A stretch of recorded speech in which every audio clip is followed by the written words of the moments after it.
the headlines for this hour on VTV News. Party Chief Tolam calls on Hanoi to prioritize food safety and public health. And P4G summit hosts high-level dialogue on green transition. And on world news, Japan urges U.S. to reconsider all current tariffs.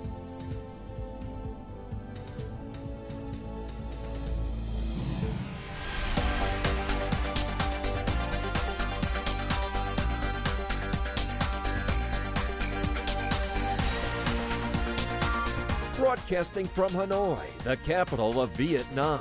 VTV News starts right now. Hello, it's 3 p.m. local time in Hanoi. You're watching VTV News. Party General Secretary Tolam met with deputies in Hanoi on Thursday morning to address urgent needs for improving food safety standards and safeguarding public health in the new era. During the meeting with deputies from Dong Da, Ba Dinh and Hai Ba Trung districts, Party General Secretary Tolam discussed the implementation of major policies and decisions from the party and the state over the past period. He also urged Hanoi to address important issues affecting the life of its citizens, particularly food safety. Food safety in the capital is non-negotiable. It directly affects our city's reputation, our citizens' health and urban order. Recent incidents involving counterfeit milk and medicine underscore this pressing issue. Authorities must continue to focus on this matter to protect public health. He also suggested that Hanoi implement a citywide free school lunch program for students. There should be a policy to support free school lunches as part of a nutrition program. I believe this is crucial. On average, each lunch costs about $1.16. With a school year lasting 9 months, Hanoi would need around $34.8 million, and Hanoi is fully capable of doing this. I hope we can implement it starting this September. On Thursday morning, State President Leung Keung received Laos Prime Minister Sonsai Siphandone while the Prime Minister was attending the P4G summit. Prime Minister Siphandone expressed deep gratitude to State President Leung Keung and the leaders of Vietnam's party, state and government for sending a high-level delegation led by Party General Secretary Tolam and Prime Minister Pham Minh Chinh to pay respect to his late father, former party chief and former President of Laos Kham Thai Siphandone. During their meeting, Prime Minister Siphandone and State President Leung Keung reflected on the distinguished career and legacies of Comrade Kham Thai Siphandone, affirming that his invaluable contributions to Vietnamese-Laos relations would be preserved and further developed.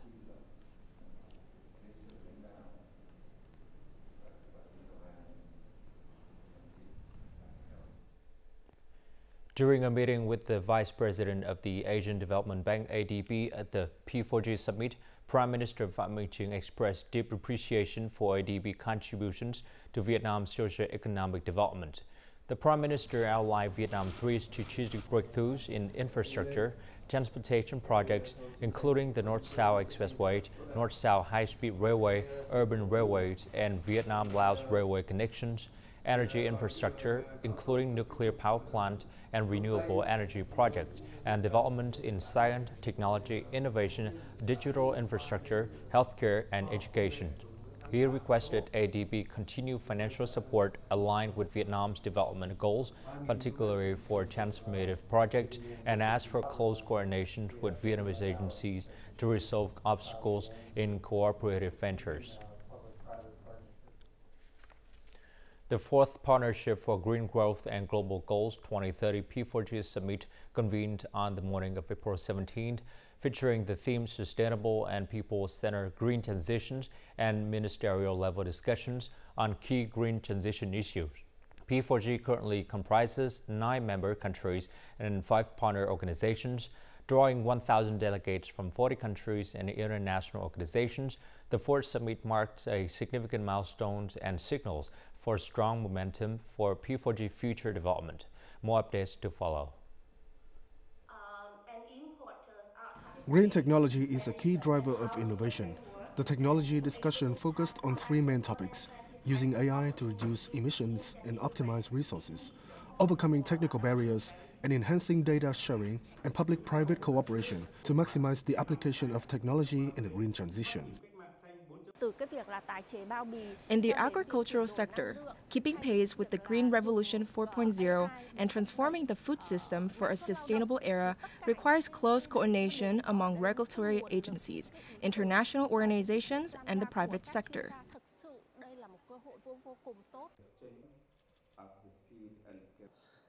In Ethiopia, we follow a food system approach that work on the whole value chain from production to consumption. So that requires technologies at all levels in the area of agriculture development, logistics, warehouse, and at the end of the day, agro-processing.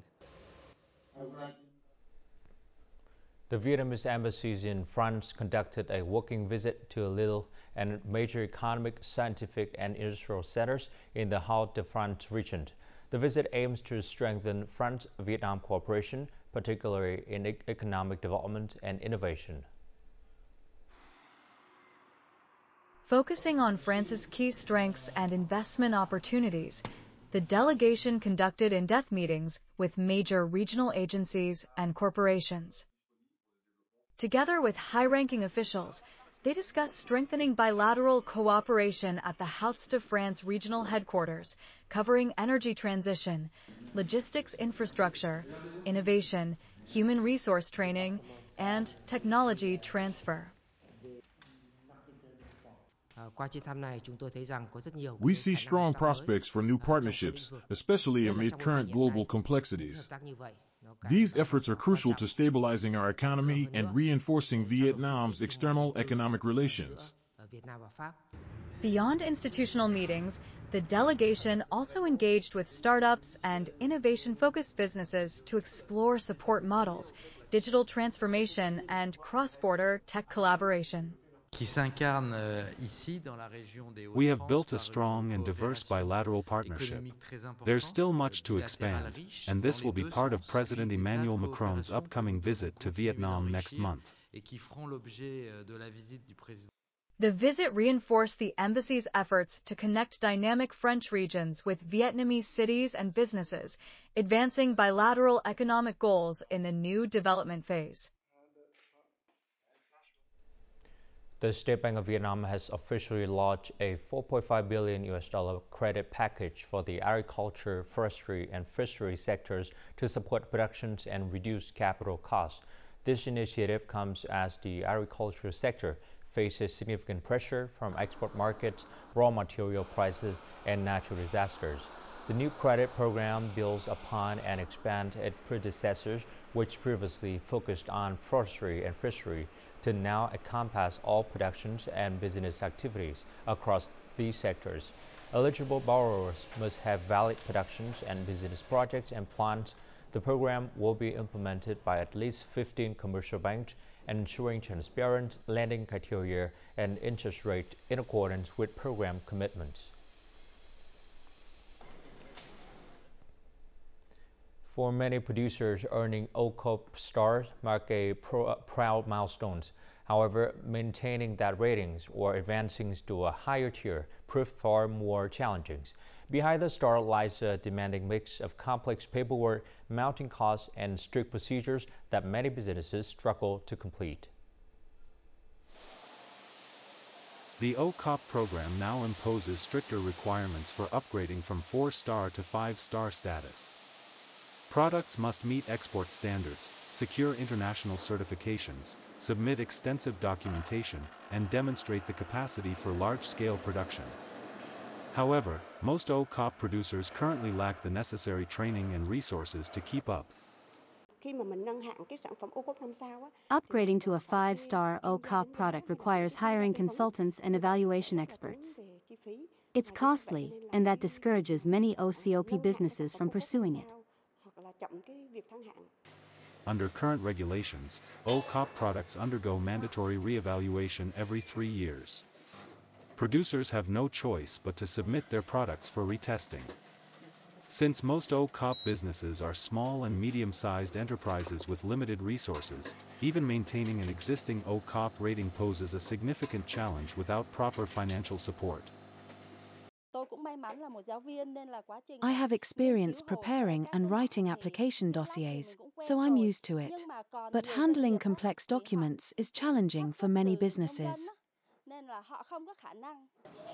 Training and simplified procedures. The OCOP program has undeniably brought value to Vietnamese agriculture. However, after its energetic start, this next phase raises concerns about both sustainability and its ability to support small and medium-sized producers long-term. And before moving on to some other news, let's take a look at foreign exchange rate for today, April the 17th.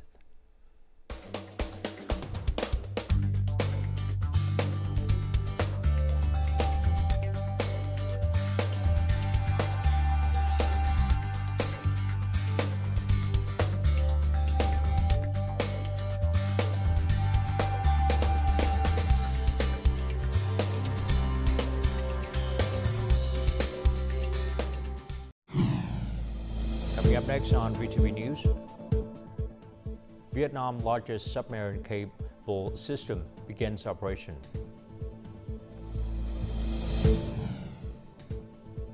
And youth harness AI to restore Vietnam's war memories.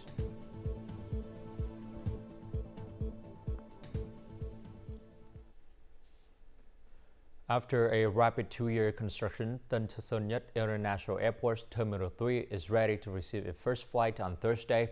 This construction project is expected to usher in a new aviation infrastructure development phase for Ho Chi Minh City and the entire country.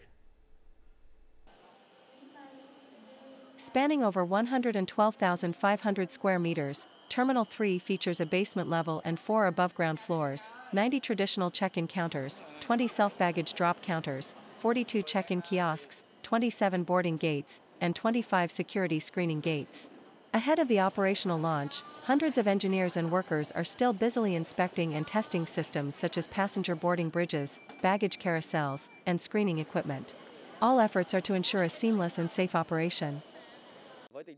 Following the Prime Minister's directive to work around the clock, day and night, all of us, from workers to engineers, have been working tirelessly with immense determination to complete the project by today. We aim to ensure our Vietnamese people can enjoy using such a modern terminal. Terminal 3 is the first in Vietnam to implement biometric technology and artificial intelligence in its aviation procedures. This adoption helps save time and enhance the passenger experience. We're collaborating with the Airports Corporation of Vietnam and the Department of Administrative Management of Social Order to implement biometrics for passengers using VNID and chip-based national ID cards. With an annual capacity of 20 million passengers, Terminal 3 is expected to significantly ease pressure on Tan Son Nhat Airport. Internet users in Vietnam will soon experience faster connection speeds and increased bandwidth capacity with the launch of Asia Direct Cable ADC, the country's largest capacity submarine optical cable in Quy Nhơn. Unlike existing submarine cables, ADC uniquely connects directly to Asia's 3 major internet hubs: Singapore, Hong Kong, China, and Japan.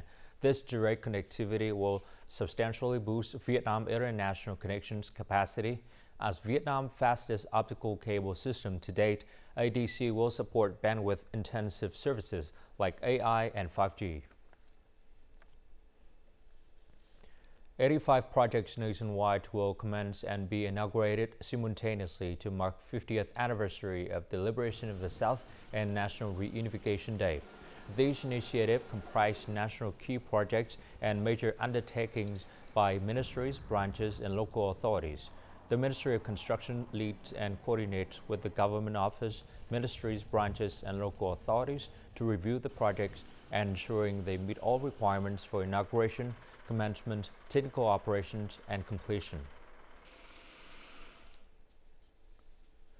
Young people are showing growing interest in the nation's national historical milestones. Through creative projects, young Vietnamese are working to preserve history and bridge generational gaps. The Skyline team exemplified this movement. Besides producing historical films with AI technology, they have taken on a meaningful mission, restoring photographs of veterans and fallen soldiers who sacrificed themselves for national reunification. On April 30th, 1975, journalist Chen Mai-huang captured an iconic photo of Liberation Army tank number 846 crashing through the Independence Palace gates. This image became an enduring symbol of national reunification. Though 50 years have passed, the identities of two infantry soldiers visible atop the tank remain unknown. At that time, infantry units supported the tank's advance, and two unknown soldiers were riding atop it. They didn't know each other. Even now, the veterans from that day often wonder about those soldiers, where they are now, and how their lives turned out. When we, the younger generation, received this heartfelt wish, we immediately committed ourselves to the task. After days of work, we successfully restored portraits of the two men and shared them on social media, hoping the community could help identify and reconnect with them. We do careful research to recreate historical moments as accurately as possible. We consult historical records, academic researchers, and books. We've been fortunate to receive support from the Ministry of Defense and Veterans. We can also use AI to create highly realistic videos, including facial expressions, gestures, and even speech. Behind every photograph lies a story, memories that have never faded, and sometimes the unhealed longing of families still searching for traces of their loved ones. Through passion and digital technology, young people are playing a vital role in preserving and sharing these historical stories with the community. Deputy Prime Minister Mai Van-chinh requested relevant authorities to effectively support the Vietnam Buddhist Sangha in organizing the United Nations Vesak Day 2025 according to assigned function, tasks, and timelines. The Deputy Prime Minister made this statement while presiding over Wednesday meeting to review preparations for the celebration. He required relevant authorities to continue seriously and effectively implementing the directive of the Party Central Committee Secretariat and the Prime Minister. Accordingly, the celebration must be grand, respectful, and secure to leave a good impression on attending countries. This marked the fourth time Vietnam has hosted the UN Vesak Day. This year's celebration will be held in Ho Chi Minh City.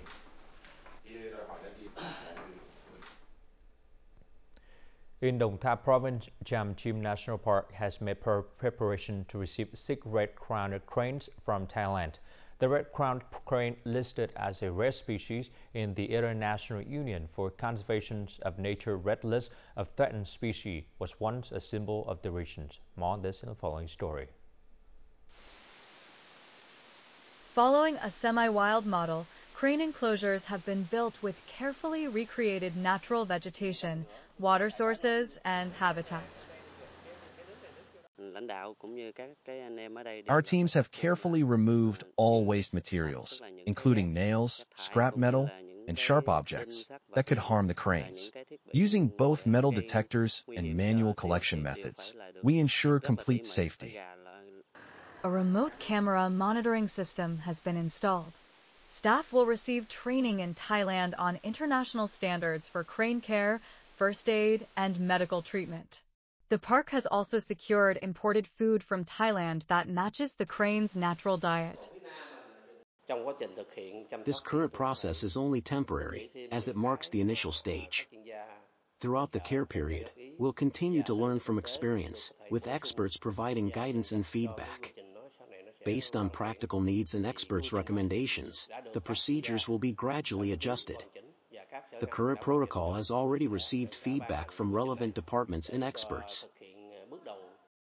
The national park has proactively restored its unique ecosystem, creating ideal conditions for the red-crowned crane population to flourish. The golden sedge grasslands, an essential food source for the cranes, have seen a strong resurgence. With such conditions in place, cranes are expected to thrive in the park. Coming up next in our world news, Japan urges U.S. to reconsider all current tariffs.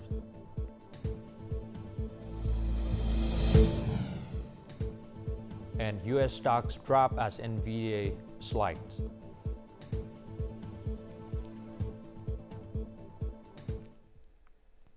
Japan's Economic Revitalization Minister Ryosei Akazawa on Tuesday urged the United States to reconsider all tariffs imposed on or proposed against Japanese goods during ministerial talks held at the White House. Though no immediate accord was reached, the two governments agreed that minister-level officials, including U.S. Treasury Secretary Scott Bessent, will meet again later this month to expedite negotiations.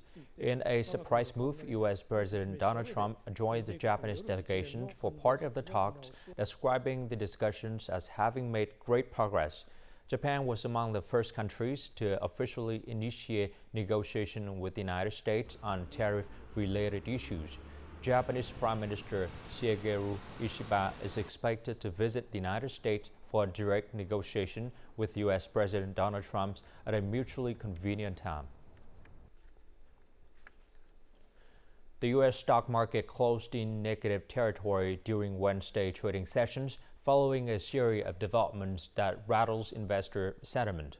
The downturn came after the U.S. government announced that NVIDIA would be required to obtain a license to export its H2O AI chip to China and several other countries. Competitors such as AMD may also face similar regulatory constraints. By the end of the session, all three major stock indexes has recorded significant losses.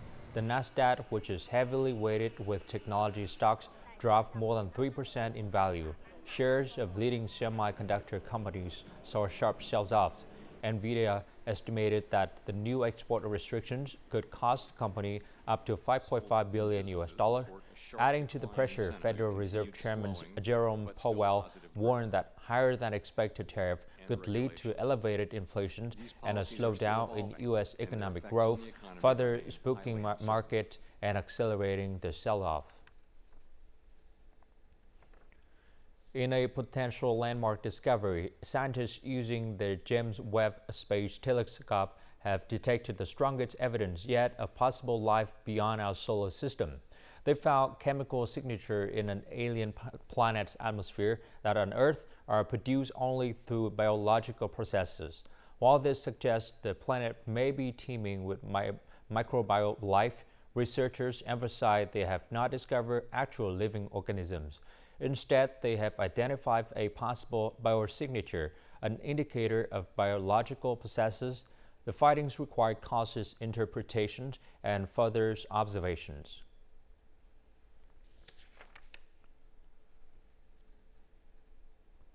The Trevi Fountain is one of the most iconic landmarks in Rome, Italy, attracting millions of tourists from around the world each year. Featured in numerous famous films, the fountain is admired not only for its stunning Baroque sculptures, but also for its crystal-clear turquoise waters. Yet few people are aware of the sophisticated system behind the scenes that keep this legendary fountain pristine.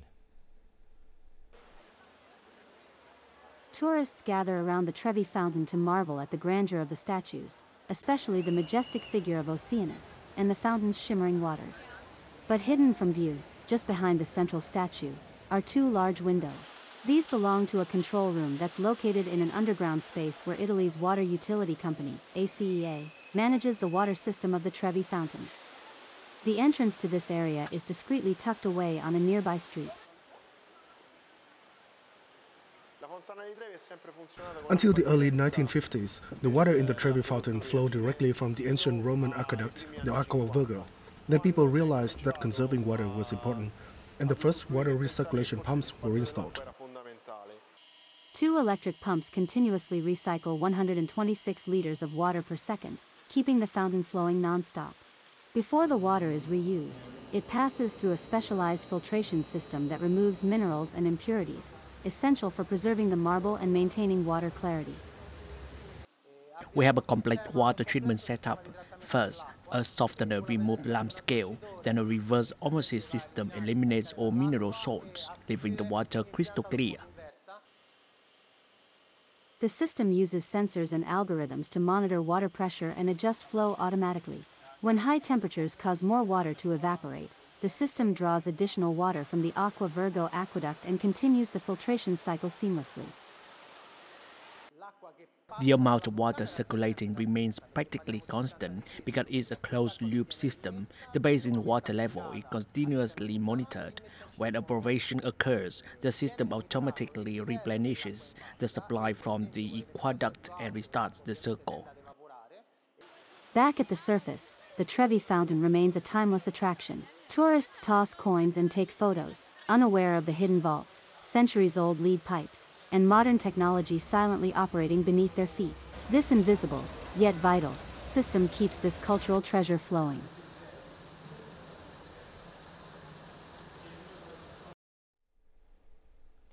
And now, as usual, let's continue with the weather forecast.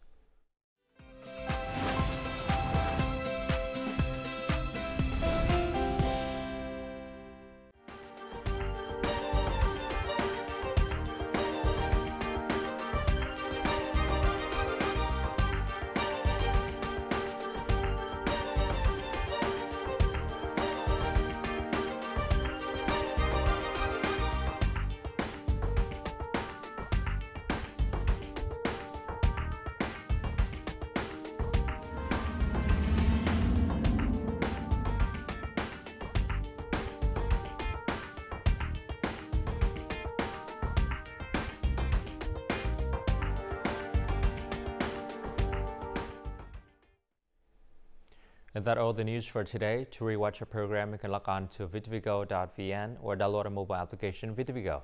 Thanks for watching and goodbye for now.